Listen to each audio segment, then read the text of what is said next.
Kuya, okay? Kailangan ilagay nila ng upside down yung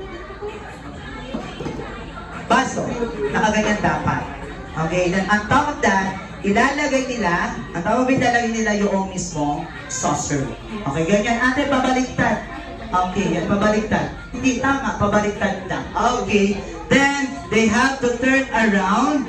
Turn around here. Then, run na sa natin next layer. Okay, takbo lang. Kapag nakapunta na rito, takbo na agad ba? Kuya, sando. Okay? Takbo na agad. There. No need to clap na. Hindi na kailangan mag-high five. Kasi nalilimutan din yun. Okay, kapag nakarating na, ilalagay lang yan. Okay, so ilalagay lang sa ibabaw yan. Then, syempre, yung ating saucer, pabaliktad din. Okay. Lalagay din yan. Then, turn around. Turn around lang. The turn around lang po. Very easy lang para sa ating ibang kids. Then, kapag ka nakarating na dito, takbo agad Ate Pinky and Ate Marikit as fast as you can. Okay. So now, takbo agad. Okay. Okay. Baliktad po. Baliktad. Okay. So, bawal ano. Hindi ka matatalo tayo. Okay. So, matatalo yung violet team. Okay. So, yan. Okay, then, go back to your teammates. Okay? Siya ang pinakabata eh. 2 years old. Ate Sharp, ready na ba si Bebe? Okay. Okay, takbo lang, takbo. Okay, kapag nakarating na dito, takbo agad.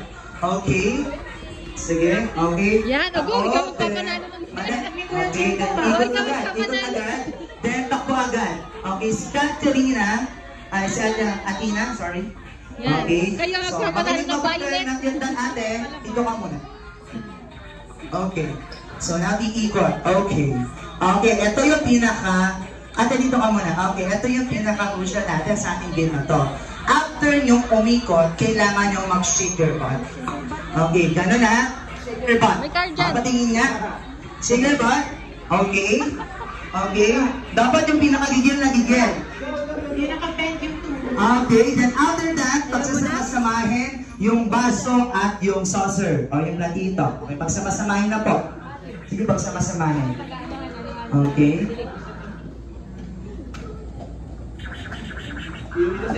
Okay, then after it, ganyan dapat yung last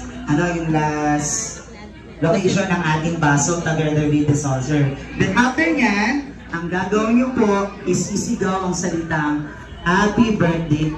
Okay, yun ang sasabihin. Yung malakas ha, kapag walang Happy Birthday KD, syempre hindi tayo panalo.